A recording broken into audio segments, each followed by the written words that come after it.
that is my mission, is just if somebody out there reads any single, it could be a line, it could be a word, something that I've written and feels anything, I will feel like I have been successful. I love the rules. Have fun and be yourself. Yes, ma'am. Ma'am, yes, ma'am. Who are you and what do you do? My name is Marí Casto. Also, I feel like it's important. I'm working on reclaiming my name. My mom actually named me Marí. I have an accent mark on the I, and I've spent years introducing myself as Marí. Just, I guess it's easier, it's more palatable for people, and explaining away the accent mark, and I don't want to do that anymore. So, I am a poet, I'm an author. My first book is about to come out. I'm a mom and a wife and a friend and a daughter and all of those things. I feel like we cannot be who we are without all of the relationships in our lives. So I don't know how best to introduce myself, but I feel like that is an accumulation of the things that make me who I am. What I do, so I am working on being a writer, an author, and a poet. And in the daytime, I take care of my son, Luca, and I also have a full-time job. I work for a mortgage company. So that's a little bit about me. Talk to me about your poetry. Where does your inspiration come from? Everything. Most of my poetry is an accumulation of either experiences that I have had personally or things that inspire me in nature, in current events, things that make me feel something generally is where my inspiration comes from. What do you feel when you write? That depends on the topic. It really depends on the inspiration. So, a lot of things going on in the world lately make me feel angry and heartbroken and afraid. So that translates to my writing sometimes. When I had my son, I felt all the things, all of those beautiful things wrapped in one. Falling in love. I've written a lot of poems for my husband and inspired by him, both early on and later. It's kind of interesting for me personally to look back and see the evolution, I guess, from passion to true, deep, intimate love. Extreme sadness, grief, shame. It depends on the topic. It depends on what I'm feeling in that moment is what I feel when I write. And my biggest hope is that that translates to people that read it and resonates in a way that makes people feel seen. What is my creative process like? I am a chaos gardener. I'm coining this. I didn't coin this term like it's used for gardening, but I'm coining this term for like creative project chaos gardening because I don't have a process. Sometimes I feel a lot of self-consciousness around that. I think that people that are successful in the creative space sometimes have a better process. And I'm a very emotional person. So when my biggest emotions come out is generally when I feel the most inspired to be creative. And I have like a ton of notes in my phone from, we've been random places anywhere from just like our favorite watering hole or at a bookstore or in the middle of the night if I have a dream. I just put some notes in there. I usually, in terms of poetry, oftentimes like a certain line or set of lines will come to me or like a descriptive phrase that I want to use for what I'm feeling in that moment. And I just write it down and then kind of build around it when I actually have time. So chaos gardening of words. I feel like growing up, I'm the oldest of now 9 children, but growing up, I only knew that I was the oldest of 4. And my parents got divorced when I was in high school. And I think I just naturally wanted to take care of my siblings emotionally. And so the result of that has often been just not necessarily being vulnerable myself or expressing my own feelings. And not that I never have. I mean, my family will probably argue this with you that I have had outbursts and, things of that nature. And that's definitely true. I think sometimes those things come out when I have been holding on to other things for too long. So poetry and writing was initially my first outlet to just feel my feelings all the way. And I think I have kind of leaned into that as I've, grown and started to understand where those feelings come from, and just being vulnerable on paper, not worrying so much, that the first draft is perfect, because I was always a perfectionist too. I want to say the right things, I want to do the right things. And poetry is not about that. It is just raw, almost like even when you edit it, it's still like an unedited version of your thoughts and feelings in that moment. And I think that is something that I really connect with.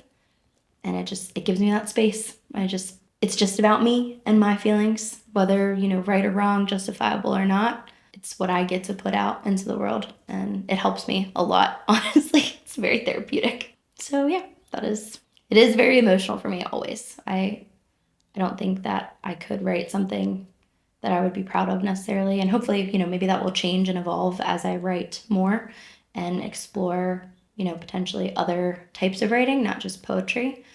But as of right now, the poems that I am the most proud of are the ones that just like came out of me like word vomit. What is your mission? What do you want people to feel when they experience your poetry? Everything. That is my mission. I think that we spend a lot of time in society in general worrying about other people and their feelings, how you interact in that space, never wanting to say the wrong thing or do the wrong thing, or sometimes being the opposite of that. Just, I'm here to stir things up. And I think either way, there are a lot of quiet feelings that don't get expressed out loud. And I want people to read what I've written and feel some of those things and feel like someone else is experiencing this too, even if they've never been able to put it into words before, or if they haven't wanted to, or if they don't know how. That is my mission, is just if somebody out there reads any single, it could be a line, it could be a word, something that I've written, and feels anything, I will feel like I have been successful. Feel all the things, feel it all. Talk to me about motherhood. How has becoming a mother changed you? What has it taught you about yourself? Motherhood has really put a mirror to my face. And I've spent a lot of years since college really, working on my spirituality, working on being more vulnerable, on expressing myself in healthier ways for myself and for the betterment of my relationships. And having a baby and the stress that it puts you under initially, along with all of your hormones and postpartum things that are just out of your control, really brought me to terms with how much work I still had left to do. It's, it's easy to do all the right things and be in alignment whenever whenever things are going well in general, just celebrating's easy when you're happy kind of thing. But when you have another human to take care of on top of your day-to-day things, and you're trying to remember who you are as a person, all that work can, I don't want to say get lost, but there were things that I was doing that were causing me to kind of revert to behaviors that I thought I'd moved so far past. And I really had to face those things about myself and do that little extra work. I'm still doing that extra work every day because I wanted to be better for myself, but I really want to be better for my son. I want him to spend his life in this state of understanding his emotions and expressing himself in a healthy way, standing up for himself, believing in himself, instead of having to unlearn, and then relearn all kinds of new things and healing tactics. So that has been probably the biggest change, is just embracing both things, understanding that two things can be true at once and often are, and challenging myself to continue that growth instead of doing the easier thing, the learned thing. It has also taught me that I am a patient person. I have always said that I am not a patient person. I've never been. And I think I had to learn patience in a lot of ways because I don't want to be an angry mom or a yeller. And I don't want stress to consume me, especially about things that are out of my control and more importantly have nothing to do with Luca or anything that he's doing. So it has taught me that I am patient and I am capable of a lot more than I think I've ever given myself credit for. Not just in raising him, but also in being a whole person and a mom.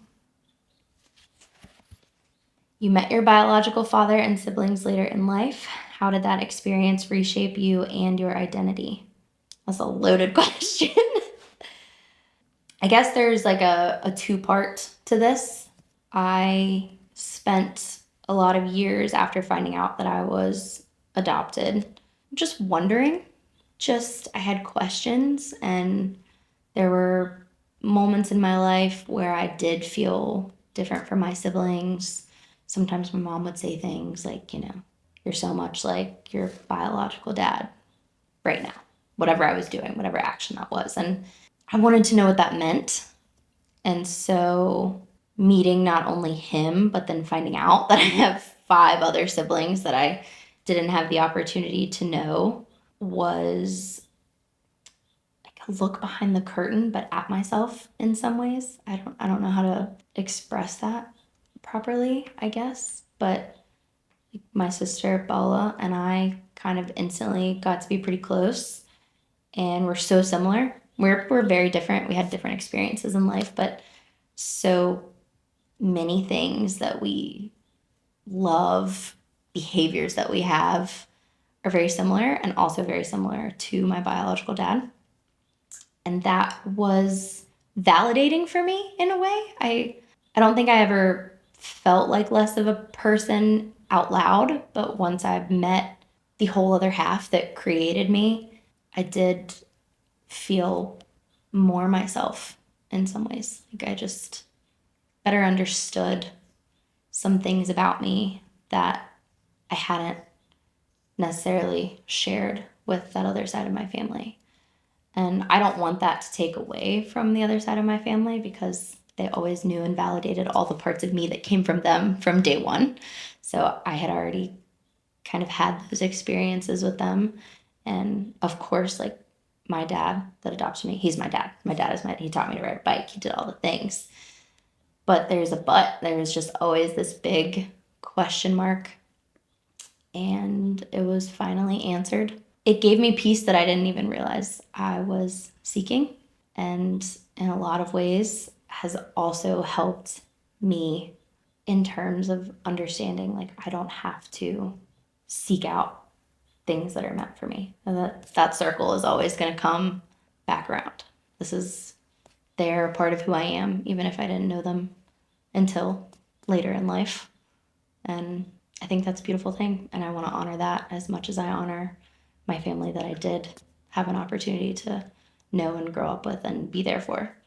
It's done a lot. It's been very emotional and probably a little bit more of a roller coaster in the beginning. Definitely like seeking that approval and validation and connection. Like that little child part of me. I want to know, but I also want you to like me. And I think that just time and seeing who and how they are, and that it's so similar to who and how I am in some ways, has taken that part, like lifted it off my chest. Just like I don't have to be worried about that. They're my family. That has definitely fundamentally changed and validated kind of who and how I am in some ways. If your younger self was here with us now, what would you say to her? I would tell her to be proud of herself more and to let go of some of that anger and be vulnerable instead. I think I spent way too long being mad because angry is easier.